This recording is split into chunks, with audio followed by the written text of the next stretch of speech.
And it says that we are live. Hi, everyone. Welcome, welcome, welcome. Come into the space. We are so happy that you are here. Come in, get settled, get comfortable.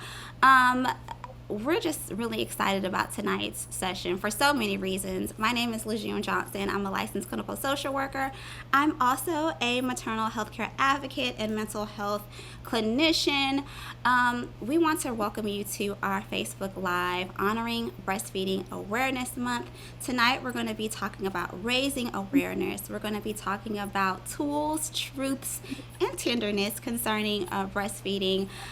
We're thrilled. We envision tonight's session as being one that is impactful, that is informative, and we have a special guest, of course. We have a lactation specialist here with us, Miss Alicia Hankins, and she is from Nourish and Nurture. And we're just really excited about tonight. Together, we will share some insights. We'll be talking about education surrounding breastfeeding. We'll talk about resources. We'll talk about information that we envision that will be designed for to help you as providers, or even as maternal health advocates in your journeys and supporting mamas that lactating mamas or mamas that wish to lactate. Before we dive in, we did want to kind of go over some housekeeping stuff. CEUs are available for tonight's session. We are very, very excited about that. CEUs will be available for our social workers and our CHES professionals that are on the call tonight. However, you have to be attending the live in order to get those free CEUs. So if you're on with us, you're good. We're very, very honored and grateful that the Mississippi Perinatal Quality Collaborative is working with us to make these CEUs available to you all. So we want to give a round of applause to our friends at the Mississippi Perinatal Quality Collaborative for sure. CEU certificates will be dispersed after you submit your evaluation form for tonight's session.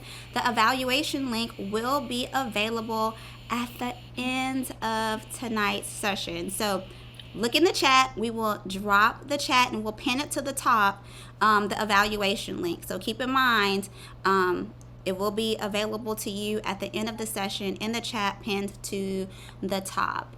And of course, we want tonight's session to be interactive. Please, y'all, leave your comments, drop your thoughts in the chat, offer your reflective commentary. If you feel comfortable, you can also share your lived experience if you feel comfortable. Again, we think tonight's going to be really impactful and really special. And so, with that, we want to officially welcome Miss Alicia Hankins from Nourish and Nurture Maternal and Newborn Health Consultants. Alicia, if you would, could you please start us off by sharing a little bit about yourself, what brought you into the maternal health space, and maybe tell us the importance behind those IBCLC credentials you got there? Okay, hi everyone. Thank you so much, Lejeune, for inviting me. I'm really excited about this topic and really excited to speak with everyone today. I'm from Grenada, Mississippi. I went to Tougaloo College. I've been in Jackson. I came to Jackson for undergrad. I've moved around a little bit. I got my master's in nursing as a neonatal nurse practitioner at the University of Alabama at Birmingham. I've always known I wanted to work with babies, whether it be a neonatologist or a neonatal nurse practitioner. I've always known I wanted to work with babies.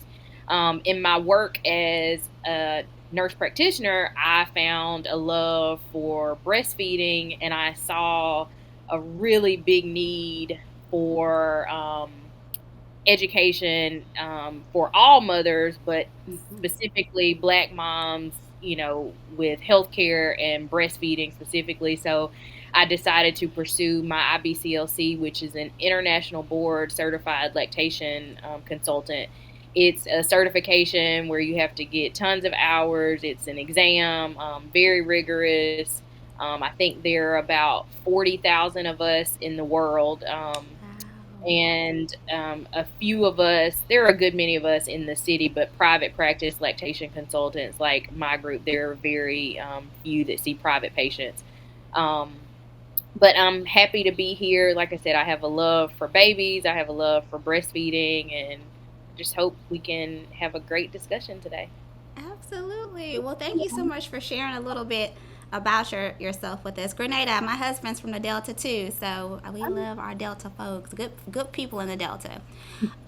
So breastfeeding, the topic of breastfeeding actually intersects with so many different critical issues, right? We know that it intersects with public health. We know that when we're going to talk about the mental health aspect of things, it intersects with mental health. And then you brought up, the equity piece too, that there are disparities that exist in this space in terms of breastfeeding. And so I always like to ground our sessions or ground these Facebook Lives by offering a little bit of data. According to the CDC's breastfeeding report card, Mississippi has actually the lowest breastfeeding participation rates in the nation, as well as the lowest number of lactation support providers available in our region. And so, when we take a closer look at the 2023 U.S. Breastfeeding Committee report for Mississippi, we also see those disparities highlighted. The report highlights more than a 30% percentage gap in breastfeeding initiation rates between racial and ethnic groups right here in our state. And so, for me, that data really just underscores the urgency of strengthening our support systems around breastfeeding here in Mississippi, addressing those inequities, and making sure that every family has access to the resources they need to make their breastfeeding journey successful, as you were saying. So, given the data, I was hoping that you could maybe share with us, why awareness is so meaningful and impactful, not just for our families, but for professionals like you and I who are in the space, or even just for maternal health care advocates who want to serve as advocates or further support mamas in their breastfeeding journeys. So I think the awareness is important because you can't help or fix a problem that you don't know exists. So if you don't realize that 78% of white women, Caucasian women, ever breastfeed versus 50 ish, 56% of black women ever breastfeed. If you don't realize that there is such a huge gap and start to think about where that gap starts and how you can help, kind of bridge that gap, then you can't go into work every day and help if you don't know the problem exists. So when Mm-hmm. I say that, I mean, you know, if I want to bridge the gap between and help the African American woman breastfeed, I just need to know that there's a gap somewhere with prenatal care, with her socioeconomic status, with her insurance status, what may be covered, and just this kind of systemic things that are in place that maybe she doesn't get the support in the hospital, or Mm-hmm. that thought that the time put in to even know that she's willing to breastfeed, all she needs is just to hear something about it, or just a little push. I Mm-hmm. never end the question with, do you want to breastfeed? When I get the answer no, I never say, okay. I say, so what are your concerns, and are there any worries? What questions can I answer for you, just to foster that a little bit and maybe take it just a little bit. And you'd be surprised, a lot of times moms will listen to what I have to say and say, you know what, I'll try it. So sometimes all they need is just that encouragement and the listening ear to say, hey, okay, this person cares if I actually breastfeed, so let me give it a shot. So I think you have to have that awareness, that there's a gap there, to kind of put yourself out there to spend a little more time to help them get where they need to be. Absolutely. And I just want to take a moment to just uplift what you said. Awareness, we have to recognize that the problem exists. And I'll even say for myself, as a mama that was able to breastfeed both of my babies, or they're not babies anymore, they're 5 and 7. But, I didn't even know that breastfeeding rates, that there were challenges until I started my motherhood journey. And I had to be very intentional about, okay, I have to make sure that I'm prepared going in. But in reality, these should be resources and information that's readily available to all mamas. But unfortunately, Right. we made great progress since I, became a mom back in 2018. But again, we still have many things, ways to go. I will say that. But thank Yes. you so much for offering those very important parts. Um, you know, One of the things, or a couple of things that I wanted us to kind of talk about were those physical health benefits concerning breastfeeding. And for us in Mississippi, we need a lot of support. We need all the support we need can get in terms of physical health benefits, because in Mississippi we are at such a high risk for so many chronic health conditions, like high blood pressure, hypertension, a cardiovascular disease, obesity. So, us being able to take advantage of the health benefits of something like breastfeeding is really, really important. So I was hoping that you could maybe delve in and talk to us a little bit about some of those key physical health benefits that breastfeeding offers moms and their babies. So there are actually, some well-proven benefits to breastfeeding. A good many of them. For moms, there is a lower risk of both breast and ovarian cancer with breastfeeding. Type 2 diabetes, high blood pressure, and even depression. And we'll talk about that a little bit later about how breastfeeding really ties into mental health.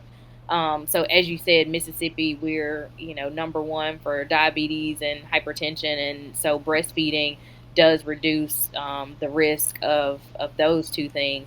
And as far as the baby is concerned, short in the immediate period, the immune properties that the baby gets from the mom are great. There's a lower risk of ear infections, respiratory infections, and things like that. Um, there is a lower risk of SIDS for babies who are breastfed. And then on the longer term side, lower risk of asthma, obesity, type 1 diabetes, and things like that. So, nourishing and helping make healthier babies that turn into healthier adults. So, breastfeeding has some pretty big implications for health in mom and baby. Absolutely, absolutely, and I appreciate you highlighting all those wonderful, wonderful things.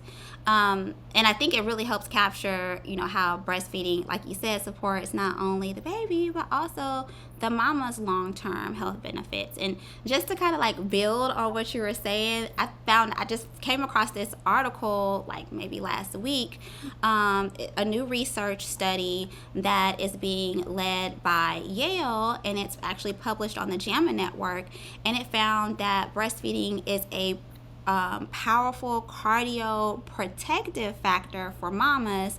And this is especially important when we start thinking about those hypertensive disorders. And in the US, hypertensive disorders are one of the leading causes of pregnancy related deaths. And we also know that this is something that is, again, particularly can be impactful for black women in our pregnancy journeys. And so what this research found was that for the women who had the hypertensive disorders in pregnancy, they stood to gain significant long-term benefits like reduced risk of heart disease and stroke. And they also found that when these women were fully supported in their breastfeeding journeys, that they were less likely to encounter hypertensive complications postpartum. And I thought that was just like Amazing. But again, a new Yale study, and y'all, we're going to be like quoting some things. If y'all want links to any of the data or articles that we're going to be discussing today, please send us an email. I'm more than happy to send you the links to where, some of this data is being derived. But I thought that that was so like, whoa, like, you know, I just, it blew my mind to think that breastfeeding, could do something like that. Given I already knew that breastfeeding, leads to so many other Right. positive outcomes, but this allows us as providers, clinicians to incorporate or be intentional about integrating breastfeeding as a part of that mama's postpartum care plan. If we know that she has hypertension, or if we know that, in her prior pregnancies she had complications postpartum with hypertension, integrating breastfeeding could act as a protective factor for that mama. So, yes, yes, yes, yes. Awesome. So, we went over some of those. And I see Candace already linked the article. Thank you, Candace. I appreciate you for doing that. Um, so we just talked about the physical health benefits. So, we can't have one without the other. We can't talk about the physical without the mental. I always say the physical and mental is like this. Yes, yes. I always say the physical and mental are just like this. They are intertwined. So I wanted us to kind of delve into the mental aspect of the conversation. And if y'all look on my page, I just recently posted some staggering statistics about postpartum depression rates, and they are rising. There has been a recent study or recent research to come out that talks about how postpartum depression rates are rising and at an exponential rate for Black women. This is a research study from the Commonwealth Fund showing that postpartum depression rates nearly doubled between 2010 and 2021. So they have doubled since 2010 to 2021. And for Black women, postpartum depression rates have tripled in that time frame, which I found to be mind boggling. So, Alicia, given, those alarming numbers, can you maybe share with us some of the mental health benefits that breastfeeding can offer mamas, especially in the context of postpartum depression? So, it like you said, we kind of get excited when we talk about these things and just how everything ties together. So, from a physiology standpoint and how breastfeeding works, the baby nurses, and even so, I use nursing. I mean, putting the baby directly to breast and pumping has a lot of the same benefits, right? So the nipple stimulation, the baby sucking, the pump working, whatever it works. And so I want to be inclusive for all moms and for whatever your journey is. But, the nipple stimulation releases the hormones oxytocin and prolactin. So oxytocin is named also the bonding hormone because not only does it promote the love and the bonding and the attachment between mom and baby, it is the hormone that helps release the milk, when the baby is sucking, right? So you have the baby sucking, you have prolactin and oxytocin that are both being released. It is not only helping squeeze the milk out to nourish the baby, but it's also causing these mental effects in the mom's brain that helps her attach and love and secure this nurturing relationship between the mom and baby. And I think that is just amazing, and just it's just awesome that those tie in together, and it helps the mom and decreases postpartum depression. That is amazing. Wow, wow, wow, wow. Yeah, and I did not know that. You just taught me something new about the pump. There is no difference in the benefits between the pump and then the baby actually being on the breast. I did not know that. Well, so there may be there's a difference in because the mechanisms are different, but it is kind of tied to the nipple stimulation, right? Nipple So stimulation. even, Got it. yes, so it's the nipple stimulation slash milk removal, and it's kind of a feedback loop of you do all these things and this happens. But the nipple stimulation is where, we include the moms who may not be able to directly breastfeed, say because they have a baby in the NICU or they're separated for whatever reason. But nipple stimulation is very important. Obviously, if you're able to put the baby to the breast, you're going to get the best benefits from the baby being close to you, the baby sucking, the baby smelling your nipples and smelling the hormones. But you can get benefits from the pumping because of the nipple stimulation. Wonderful, wonderful, and thank you for clarifying that.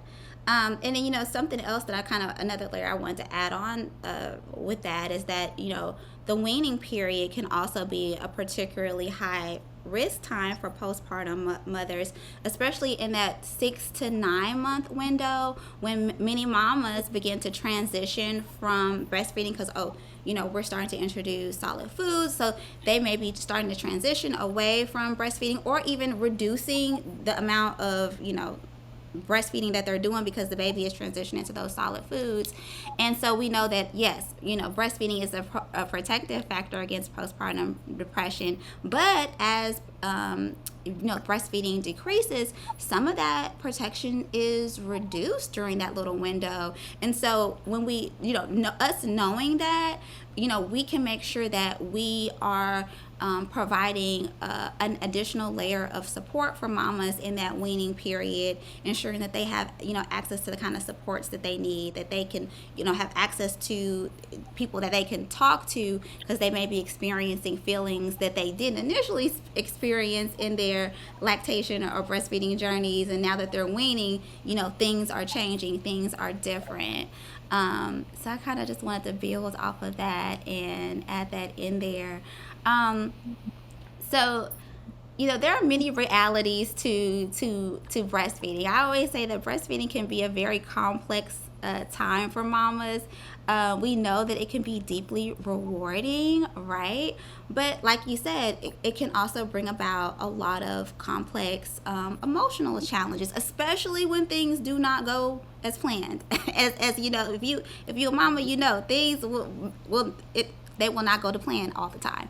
And so, research shows that most mamas intend to breastfeed. Like most mamas go into their motherhood journeys with the intention to breastfeed, but many encounter, just real world barriers that make it difficult to carry out those intentions. And so, with that in mind,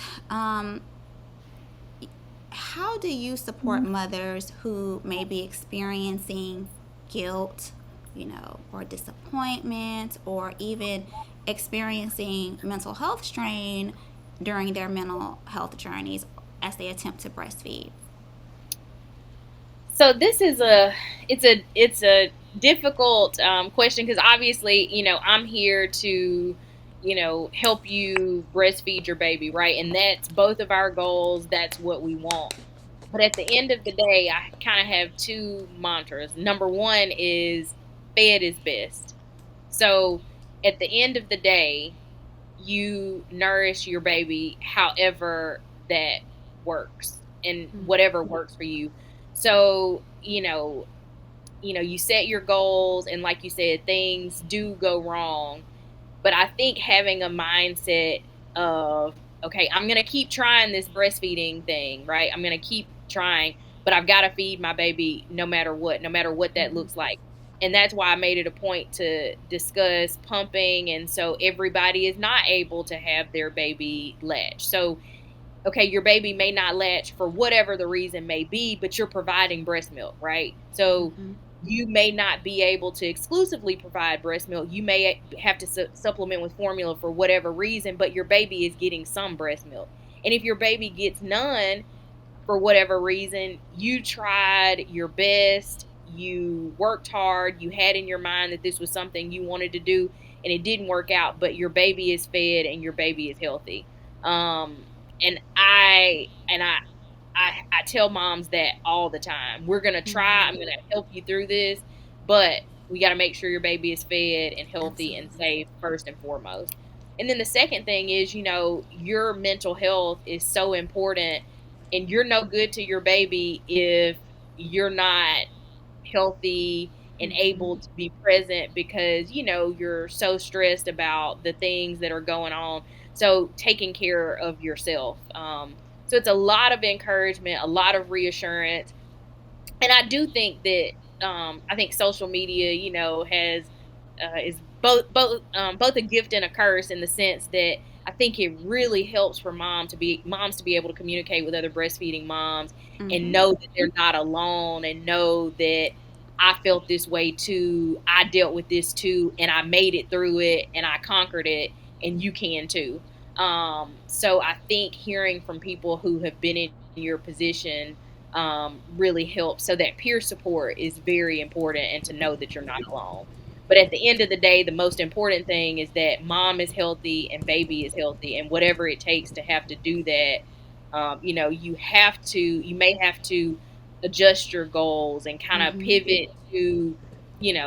pivot to another course of action. But you got to take care of yourself, and you got to feed your baby and nourish your baby.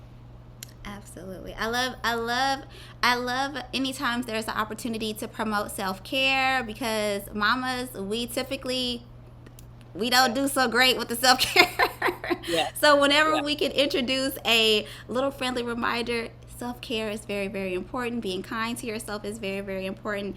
And I agree with you. I feel like motherhood in some respects is very romanticized and whimsical, and you think you have this view of what it's going to look like, and when it doesn't match that, you and I were talking a little earlier.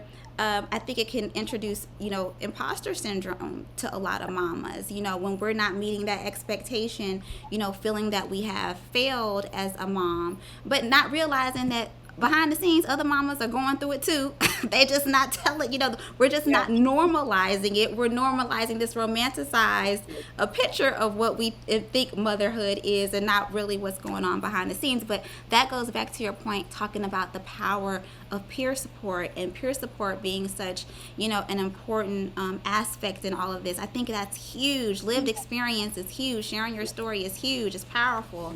I had actually went to the CDC's website, and they, talking about the breastfeeding participation rates, they actually talk about, why mothers stop breastfeeding early. They share that 60% of mothers do not breastfeed for as long as they intend. How long a mother breastfeeds her baby is influenced by many factors, including issues with lactation or latching, concerns about an infant's nutrition or weight, a mother is concerned about taking medications while breastfeeding, and we're going to talk about that later. Unsupportive work policies and lack of parental leave, cultural norms, and a lack of family support, and unsupportive hospital practices and policies. And I wanted to just weave in my experience with my son. My second breastfeeding journey with my daughter, I felt like I was on it by then. But my first breastfeeding experience was a little bit different. He was born with a little touch of jaundice, and he was born 5 pounds 11 ounces. Not a big baby, but that's a normal sized child. And I remember they wanted me to come back on day 3 postpartum to let him sit under the lamp because of the little jaundice. And so I came back, and they weighed him, and he was like 4 pounds. And I was just like, no. And that was such a pivotal moment, because that's the first time I started doubting. And I said to myself, oh no, I have to stop this. I can't. Like, all the doubt flooded my brain. But I went and I saw a lactation specialist that day, and she really grounded and normalized what I was experiencing, because I had never, I was the only person in my peer group that was breastfeeding, and I did not have family members who had breastfed. And so I really had no one to tell me this was normal. But my lactation specialist, she sat down with me. And if y'all know Dr. Glick, if you know, you know, back in 2018, I sat down with her. She watched me nurse. She said, the latch looks good. She told me, you know, breast milk usually doesn't come in until 2 to 3 days.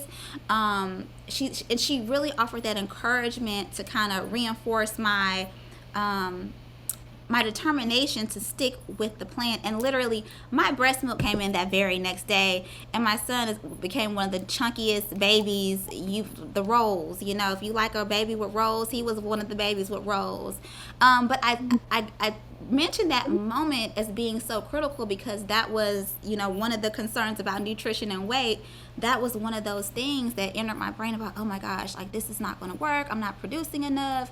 And just me thinking, okay, walk away. But having somebody to really ground my experience and validate it and say, this is normal, you're going to be okay, is so Yeah. huge. It's so important. And that's why professionals like you are so needed to, you know, offer that encouragement, that reinforcement, and just validating and reinforcing those experiences. Like, huge, huge, Yeah. huge, huge. Yeah. Yeah. Well, and that's why it's important. I can't stress enough prenatal education, right? So in prenatal education, you will talk about kind of all of these things to expect. Like, don't be concerned. You're not going to be making any milk in the hospital, right? It's not going to happen till 2 to 4 days. Or the weight loss is normal. Up to 10% is normal. Don't be concerned. So having that in your mind when you go into the hospital with your mind made up that you're going to breastfeed, it's kind of like I'm unshakable because I expect this, right? I expect the weight loss. Mm-hmm. I expect for there not to be any milk there. So that's when the prenatal education really comes in and really grounds you and makes you, you know, unshakable in what you are deciding to do, as long as, you know, they're in within those parameters. And, you know, 10% weight loss, okay, you know, giving formula isn't going to necessarily, you know, change that swiftly. So that's where prenatal education really is important. I love that. Making mamas unshakable. I love that. Yes. Um, okay, so we talked about earlier, we kind of mentioned that we would be talking about medication with lactating mothers, breastfeeding mothers. And I feel like this conversation is especially timely because the notion of breastfeeding and taking psychotropic medications or mental health medications has been in the media as of late. And in fact, it's drawn so much attention that organizations like ACOG, our American College of Obstetrics and Gynecology, and Postpartum Support International, these organizations have felt compelled to release statements to help guide both, you know, providers and families on making informed decisions around the use of mental health medications during pregnancy and in the postpartum. But I think, you know, I can say too, and I'm sure that you hear this a lot as a lactation specialist, because as a mental health professional, I come into contact with a lot of moms who are managing mental health conditions and may be on, you know, psychotropic medications, and they express concern and worry about continuing these medications while pregnant or in the postpartum. And so, you know, maybe you can maybe talk to us about how you guide families through these concerns and help them feel more informed to make sure that both mama and the baby, you know, continue to do well. So, specifically talking, of course, there are a lot of psychotropic meds, but SSRIs specifically are, you know, are the drug of choice for use for depression and anxiety for pregnant and lactating mothers. So, you know, they are the most studied. We kind of know that that they are safe during pregnancy and lactation. Um, as a lactation consultant, I use Hale's meds.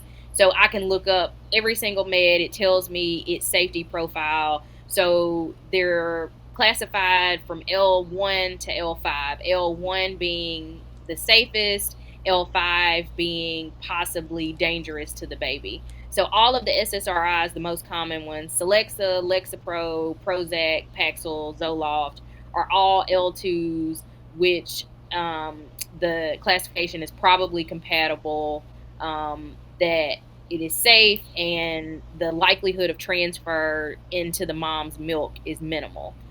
So the way molecules and breastfeeding works, depending on how large the molecule is, whether it's able to transfer into the mom's milk. So you're not going to have a high level of any of these meds in the breast milk. So it's really important, to, when you're making these decisions, to talk to and make an informed decision with your mental health professional, with your OB, together to decide, what the best course of action is. Because a lot of moms don't know, and I haven't seen this with SSRIs, but other medications, I have moms who just kind of stop taking it because they think they're doing what's best for their baby. But a lot of times, abruptly stopping these medications make it more dangerous for your baby and can cause withdrawals in your baby. So I really suggest sitting down and having a conversation with someone who will listen to you and listen to your concerns, so you can talk through a plan. The other thing is, there's an infant risk center. They have a phone number actually that moms can call, that you can tell them what medication you're taking, and they can tell you if it's safe for breastfeeding. So that's a really good resource. Um, and, be your own advocate and ask questions. This Mm-hmm. wasn't dealing with psychotropic meds, but I had a mom recently. She had gone to the ER for something, and they just told her she needed to pump and dump. And she knew it didn't sound right. She knew with this type of medication that it should have been fine, but they just told her, throw your breast milk away for 24 hours without even thinking about it. And I'm sure it was an oversight, but the medication was safe. She didn't have to pump and dump at all. Right. So being your own advocate, knowing your resources, even if you don't have a lactation person, a lactation consultant that you can call, or a doctor, the Infant Risk Center is a very good resource, and we can try to get that number in the chat, and I'll try to find it. But that is a resource for you to call and talk. But really, I can't stress enough a multidisciplinary conversation to see what the best course of action is based on what medication you're taking. Absolutely, absolutely, and just want to reinforce and uplift what you said about talking to your provider, or encouraging, for those of us on the call who are providers or maternal health advocates, encouraging mamas to collaborate with the team, your OB, your mental health professional, in making these decisions. And then you also talking about, being your biggest advocate, and doing your own research with some of these medications.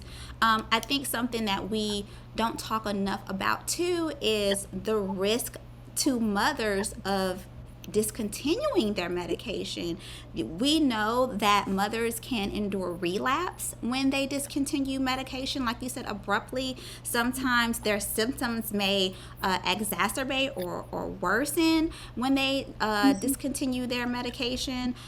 They also may have a real significant impact in their maternal functioning, and being able to care for the baby and themselves when they discontinue medications. And we also know that the risk is real for postpartum psychosis for a lot of mothers, which has a high rate of being linked to suicide, maternal suicide.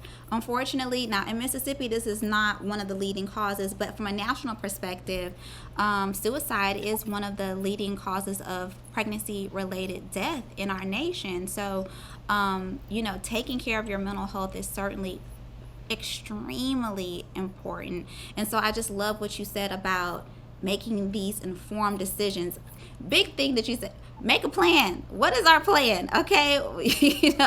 Talking to your provider about your concerns for baby, for you, and just trying to flesh out a plan on how we're going to get through this pregnancy and this postpartum period as safely as possible. So yes, I love it, and thank you so much too for bringing up those really great resources, LACMED, Infant Risk Center, all wonderful, wonderful resources. And I think it's also important as a medical professional, how we think and how we practice is risk versus benefit. Is the risk to your baby, does the risk to your baby outweigh the benefit of your mental health? So, right, that's going to be the discussion. So, is whatever medication you're taking, will what may happen if you abruptly stop this be worse than what could happen to your baby if you're on it, if that makes sense. So, always Yeah. thinking in that risk versus benefit mindset. Absolutely. Yeah. And so, something too that also kind of lightly intertwines with mental health discussion is the transition back to work for mamas, which is often a very anxiety prone time, right? And then when you factor into being a breastfeeding mama, there's just so many logistical things that you have to think about when you return to work. Yeah. Not only being separated from your baby, but also, okay, what will my pumping schedule look like? Where am I going to store this milk? Where am I going to pump? All of these things are things that a lot of mamas are faced with when they re-enter the workforce. But in your view and your experience, like, what are some of the common barriers you see for working moms, and what are some strategies that we can introduce to kind of help them navigate breastfeeding and returning to work successfully? So most of the time it's going to be, am I going to have enough time to pump at work? How that's going to work, especially depending on, what you do for a living and what type of Mm-hmm. environment you work in. But I think, in 2025, everybody has these cool wearable pumps that, you can be pumping. Nobody even knows, Yeah. what you're doing. So if you can invest in one of those, that's great. If not, whatever pump you have, set a timer on your phone, right? I encourage you to stick to your same feeding schedule. You pump at work when your baby would eat. Set an Mm-hmm. alarm so you can remember to do that. I understand, things happen, and just find a quiet place and just, talk to your employer and just make sure that there is a safe and comfortable place for you to pump, because that is required by law. um, a lot of stress behind how am I going to store the milk. I reference the CDC guidelines as far as storing milk in the refrigerator. It's kind of the same thing. It's just, make sure you take your bags. These days they have these really nice coolers, ice packs, things like that to keep them cool. Just, it just takes some planning and some work, but it can be done. A lot of moms stress about the fear of bottle refusal, like, because there are Mm-hmm. babies who will not take a bottle, or who will not, feed by bottle by somebody else, or while they're at daycare. And I do actually encourage moms to introduce bottles like a couple of weeks before you go back to work, because there are some very picky babies who do not want to use certain types of nipples. So it may be trial and error to figure out what works for you. And I like to look at bottles that are similar to the breast and that are going to make the transition a little bit easier. And then obviously, moms worry about having a supply that they can send Mm-hmm. to daycare or with the child care provider. So you just want to make sure that you have about 3 to 4 ounces per feeding. That's about what a breastfed baby is going to take, for the period of time while you're at work. And I kind of usually try to help with a plan to build up a little bit of a supply to go back to work. So that's a little bit less stressful, but it does kind of stress moms out planning for that and trying to make sure that their baby has what they need. Yeah, I love all of those tips. Those were some really, really, really good, really, really good tips. I could have benefited from some of those tips back in the day. So thank you for that. And you mentioned about mamas knowing their rights. I think that's very, very important too. There's the Pump Act that was enacted in 2022, offering federal protections. And I didn't know this. I just recently learned this, that actually here in Mississippi, we actually have breastfeeding laws that are on the books that help ensure that mamas aren't discriminated against from breastfeeding or pumping. And actually, the Mississippi Breastfeeding Coalition, follow them. They have a Facebook page, and if you go down their timeline, not too long ago they posted all of the Mississippi laws on breastfeeding. So if you want to view those in their entirety, you certainly can do that. Um, we started our conversation talking about cultural disparities. We opened up talking about how Mississippi, unfortunately, we have the lowest breastfeeding rates in the nation. And we know that here we have a racial disparity in initiation rates just between racial groups. And so we also know that black women, just from a national perspective too, have the lowest breastfeeding participation rates. And so, Alicia, I was hoping that you can maybe, from your perspective, kind of share with us what cultural, historical, and systemic factors have played into this disparity in what we're seeing now. So, from a historical standpoint, I don't think you can talk about black women and breastfeeding without talking about the generational trauma that, and it may be subconscious, that we subconsciously have of wet nursing, right? Slaves were forced to breastfeed their master's children instead of breastfeeding their own babies. Like, medical exploitation and all of the mistrust that African Americans have in healthcare, that is no different in breastfeeding. So I do think that affects the kind of cultural take on breastfeeding, and it's a lot to overcome. And we kind of talked about, we didn't grow up seeing anybody breastfeed. Our little cousins weren't breastfed, our Yeah. family members weren't talking about breastfeeding. Most of the people that I encounter now, a lot of people, a lot of African American women are first generation breastfeeders. It was Right. so nice. I was at a community baby shower, and I actually met a seasoned woman who was probably about 65, maybe. And she shared with me that she had breastfed her kids. And I was like, oh, wow, you breastfed your kids 60 years ago? She was like, yeah. I was one of the only people that I knew that was doing it. And we just kind of bonded over that. And she just kind of encouraged, it's possible. Even way back then, I did it.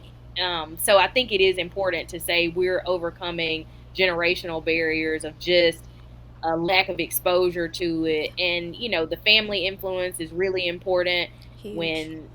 When grandmother is just saying give that baby a bottle, or I want to feed him, or it's not that important, unfortunately that does affect, it affects the mom's psyche. So really having that family support, and I encourage that those are those conversations that have to happen before the baby gets there. Look, I Mm-hmm. am breastfeeding, right?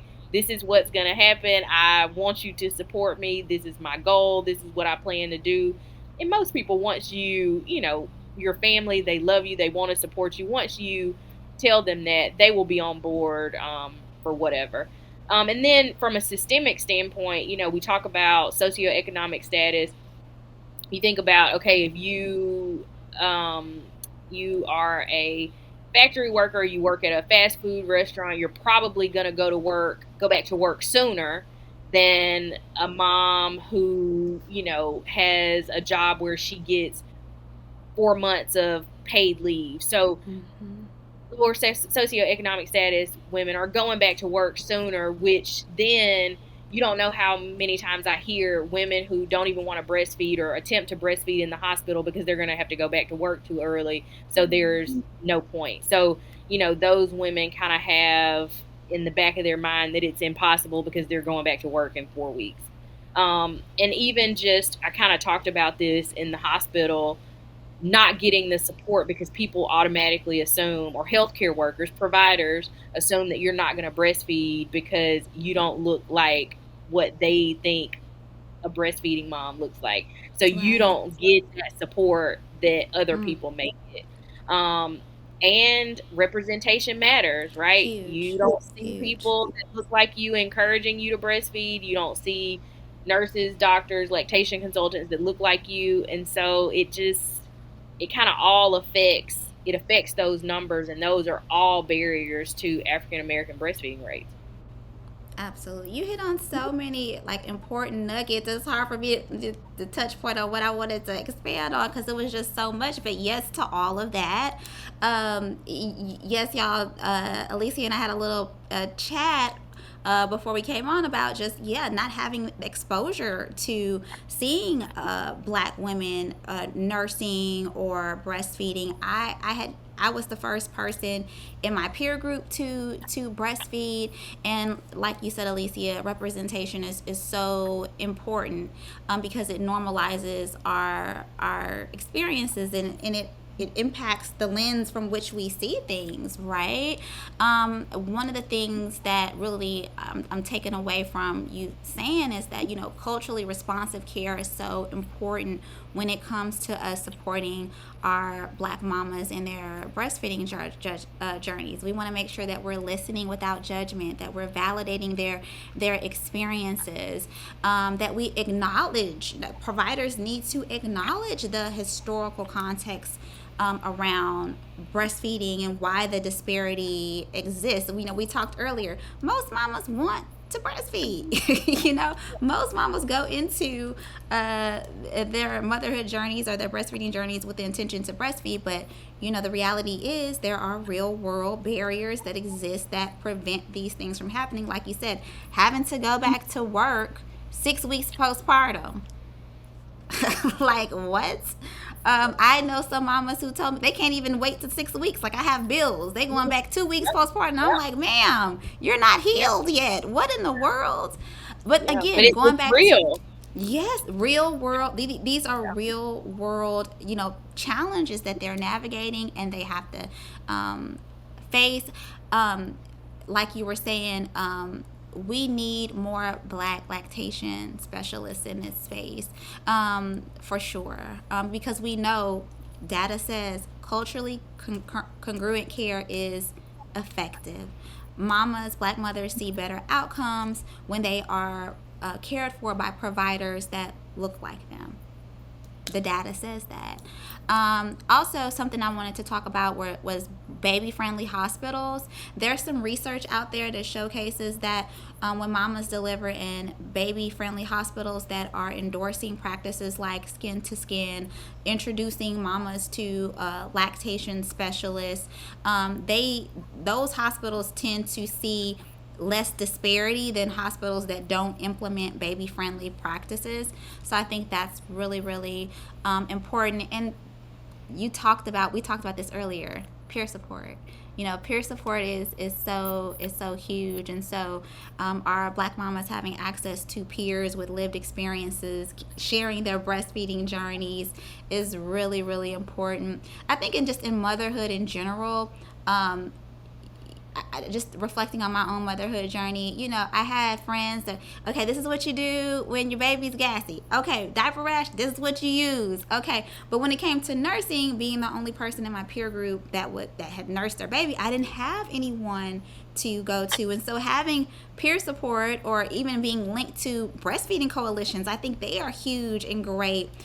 Being linked to breastfeeding coalitions can be really, really, really great. So visibility is important and is powerful. And the more we celebrate breastfeeding and we storytell, we share our stories, I think we have a strong chance of shifting the narrative and countering the disparity that we're encountering. So, yes, y'all. So, one of the last things I wanted us to kind of talk about as before we wrap up is just talking about, what tools, Alicia, what tools, resources, or supports do you recommend for our mothers who may be struggling with breastfeeding, or maybe expecting and are interested in breastfeeding, or maybe they don't plan to get pregnant for another 5 years, but they know they want to breastfeed?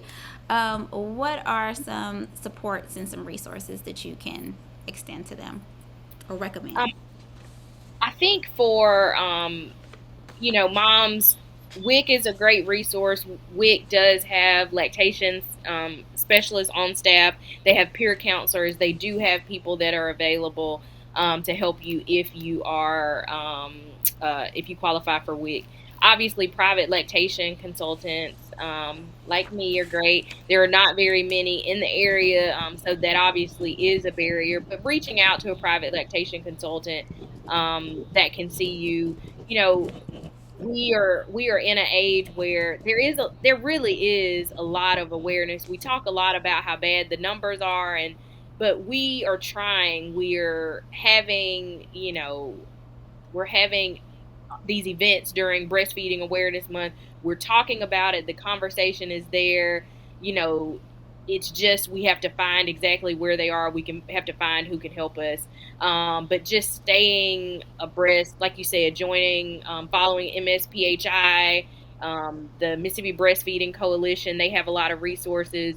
There's a website that is geared towards moms, mama.ms.gov. They have resources for moms, not only about breastfeeding, but food and nutrition and things like that.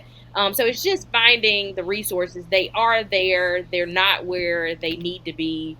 Um, but reach out to your doctors and ask them if they are aware of resources specifically for breastfeeding.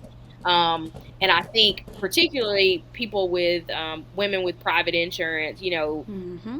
private insurance does cover lactation visits ish. Oh, okay, okay, kind of, sort Some, of like this. some more than others. That's a Okay, kind of a catch-22. But okay. yes, from the Affordable Care Act, it falls under preventative care. But some insurances are better than others. But yes, like up to 6 visits, even prenatal Oh, classes are covered. It is just kind of tedious finding who they consider in network providers. That's all I'll say. But insurance is supposed to cover lactation resources. They're supposed to cover a pump. They're supposed to cover resources. So reach out to your insurance company to see what they cover and who they cover services for. well, that's good to know. That's phenomenal. I mean, that there's even a possibility Oh that yes, there's definitely a possibility. Oh, wow. Definitely. Thank you for sharing that. Oh, because I have wrote that down about insurance to follow up with you about. And I want you to, I'm so glad that you brought this up because, y'all, we don't want to be seen like Debbie Downers with the data because, yes, Alicia brought up a really good point. We've actually made a lot of progress in Mississippi when it comes to breastfeeding rates. There's a study, and again, if y'all want this study, it's a study on baby friendly hospitals. The introduction of baby friendly hospitals in the state of Mississippi has helped to increase the breastfeeding initiation rates here in our state. However, in celebrating the progress, I think we can also acknowledge that we still have a long way to go to get to a place that we need to be, you know? So we definitely don't want to not acknowledge that we have made a lot of progress. And I was just talking with Alicia before we got on the call. We've made a lot of progress just in the space from when I remember having my first baby in 2018 until now. There has been so much progress that has been made in terms of increased access to lactation specialists, increased access to doulas in our region.